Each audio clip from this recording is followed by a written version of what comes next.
Episode 15, One Breath, Two Names. Winter solstice night.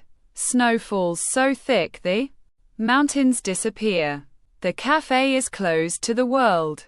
Only 4 people on the roof, Gao Ying, Ying Ting, Li Wei, and the night. They have drawn the forbidden circle in salt and lantern ash.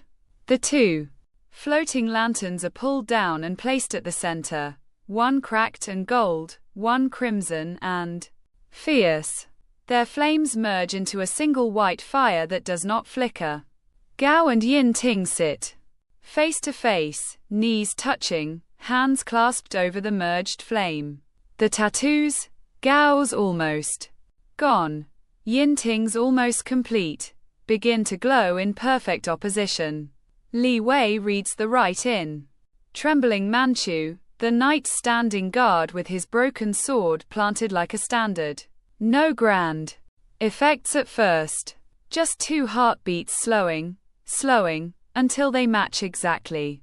Then the memories begin to bleed. Gao sees cherry blossoms he never stood under. Ying Ting tastes instant ramen he never ate. Gao feels the weight of a dynasty collapsing. Ying Ting feels the terror of waking up in a world with smartphones. They do not fight it. They lean in. The white flame rises into a column that engulfs them both. For one endless moment, the screen is pure light and the sound of 2 voices speaking as one. We choose this. The light collapses inward. When it clears, only one man sits in the circle. He has Gao Ying's slouch and Ying Ting's perfect posture. Gao's messy modern haircut with Ying Ting's long ancient strand tied at the temple. Eyes that shift, warm brown 1 second, imperial gold the next. He opens his mouth and 2 names come out in perfect harmony. Call us Ying Ting. Li Wei drops the scroll. The knight kneels, tears cutting clean lines through centuries of grave dust. The merged lanterns rise as one, now flawless and bright, and hang higher than ever above the cafe. Episode 16, The Lantern. Eternal. Spring. 1 year later. Nanting is famous now, but gently so.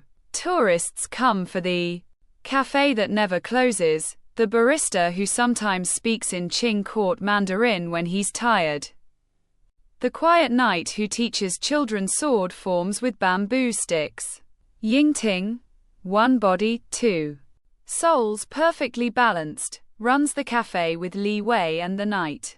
He burns toast exactly half the time. He makes latte art that is sometimes modern roses, sometimes ancient dragons.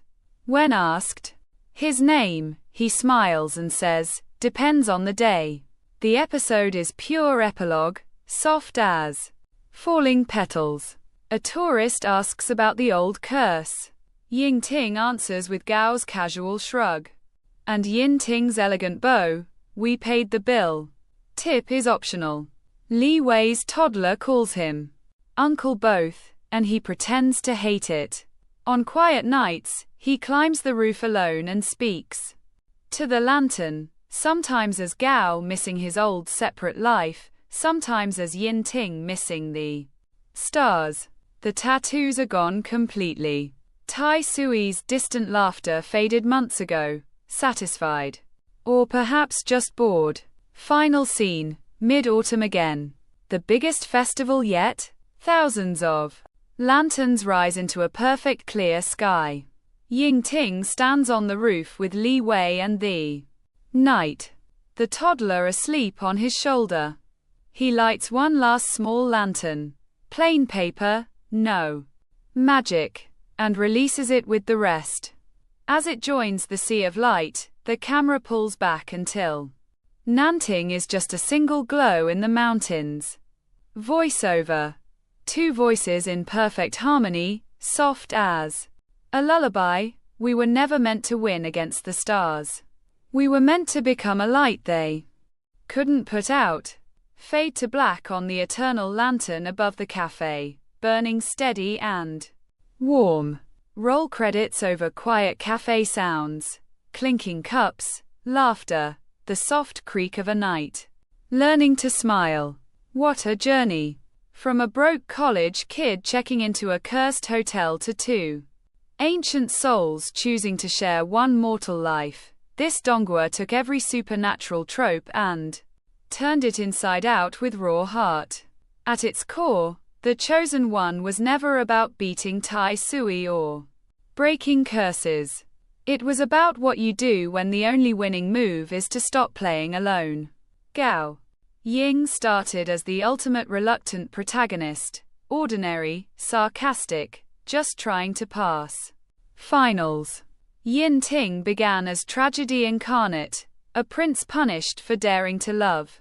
Together, with Li Wei's fierce loyalty and the knight's unbreakable duty, they built something the heavens never planned for, a family that refused to let fate write the ending.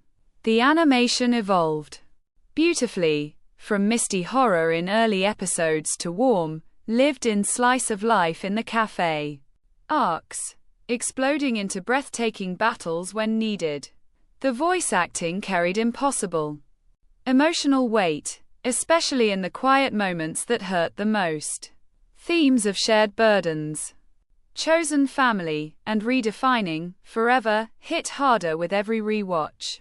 The humor, Gao's modern snark clashing with Ying Ting's imperial dignity, the knight's deadpan adaptation to Milk Frothers, kept it from ever feeling too heavy. In the end, The Chosen One didn't give us a traditional happy ending. It gave us something better, proof that some stories don't end with freedom from the curse.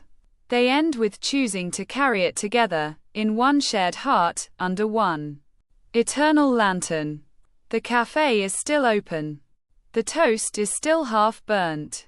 The oath is kept. And, somewhere in the mountains, 4 people, 3 bodies, 4 souls, 1 family, are living the quiet, defiant, perfect life the stars never saw coming. Thank you for coming to Nanting with me. The lantern stays lit. Always.